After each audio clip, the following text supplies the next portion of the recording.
whakarongo ki te tangia te reo kōrero me te reo pūngawi e haere ake ana. For the Armstrong brothers from Rotorua, bagpipes and pipe bands have become a way of life. Now the trio of brothers will compete against the world's best pipe bands at the World Pipe Band Championships in Scotland. Anei te purongo, a John Boynton.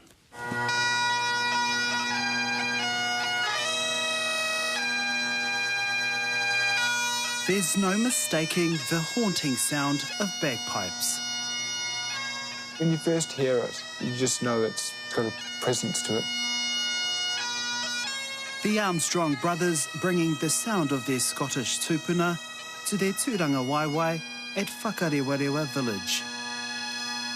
If you hear it played really well, it can really stir you up, I guess.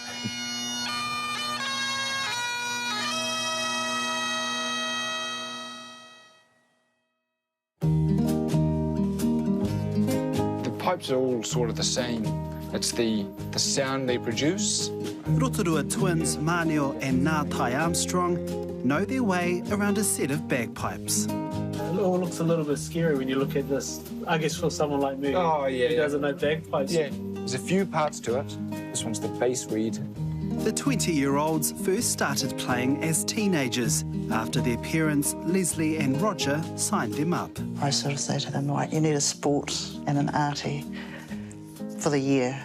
And they hadn't chosen anything. I says, if you don't choose, I'm going to put you into bagpipes. But they quickly found their groove, and they've been playing for 7 years. When they first started, it was pretty awful. And that's like most people that are in those bands, once they get hooked, they're in it for life, really. And the twins are hooked on bagpipes. I guess when you start getting better, you can appreciate the sound. You can just hear the different parts of the pipes. Have you had any noise complaints? No, we're lucky. Our neighbours, seem to love it. The bagpipes are taking them around the country. Today the boys are in Wellington practising with the National Youth Pipe Band. What did your mates at high school think when you told them you played the bagpipes? I never told them. I thought it was kind of embarrassing. I think embarrassing is the right word because you're walking around in kilts, skirts, playing a noisy instrument. Stuart McHale is a board member for the Royal New Zealand Pipe Band Association. Now those times have changed. I think people like being a bit different and like being involved in more unusual things. We just thought it was just an instrument for all people to play at Anzac, and it's a lot bigger than that. Stuart, like the Armstrong brothers, grew up in Rotorua, an area known for its kapahaka prowess. But he says not all kids fit into that space. If you've got a distinct voice and you can't find your space in music because kapahaka is largely up on stage and singing, so for quiet people, this is their way to be loud without sort of using their vocal cords. Did the boys prefer wearing a kilt or a pew-pew? They're still part of a group. They're still wearing a type of dress. Yeah, they would prefer to wear a kilt to a pew-pew. I did kapahaka until like year 8, and then this sort of just took over. Their younger brother Cairo also plays in the pipe band as a drummer. Yeah, it's just met lots of new people from like all over the country and all over the world. And he sees the appreciation his whānau have for the music. Whenever we go to events, we always have like aunties and uncles saying that, oh, can you play for us? Oh, they just think it's cool. Yeah, it's kind of like merging two cultures, I guess. I can tell that they are really proud of being Māori and, you know, Armstrong. You can't get too much more Scottish than an Armstrong surname like that.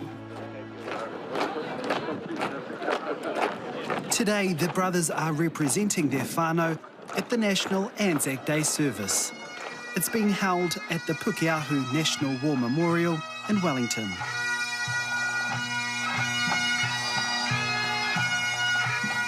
It's a sight which always makes their parents proud. I just love it, just watching them and... Handsome. Yeah. This event is leading up to the biggest competition on the pipe band calendar, the World Pipe Band Championships in Scotland. It's like Matatini in New Zealand. It's Prestigious. It's a prestigious contest. The Armstrong brothers will compete in Glasgow with the Auckland District's pipe band. We're pretty excited to go. The only ones in our band who haven't been to Scotland, and it looks like it's going to be quite an exciting trip. They watch a lot of pipe bands on TV. Yeah, especially the ones in Scotland that have been taking out, you know, the championships. 150 top bands will be competing. There'll be tens of thousands of spectators. Great emotional impact. And it's broadcast on the BBC. Even if we place top 10, it would be a huge achievement. Stuart hopes other young Māori follow suit and can be inspired by the Armstrong brothers. It's about soaking up the experience. It's about representing your family, representing your mum and dad back at home and being up on TV and enjoying it. And they'll be taking a piece of home with them. You're always proud of your children, aren't you? And you're always there, hopefully, to encourage them. We've sort of got to the stage now where we have to back off because they're getting older and they're finding their own path with their music. But we're always #1 supporters, always. Yeah.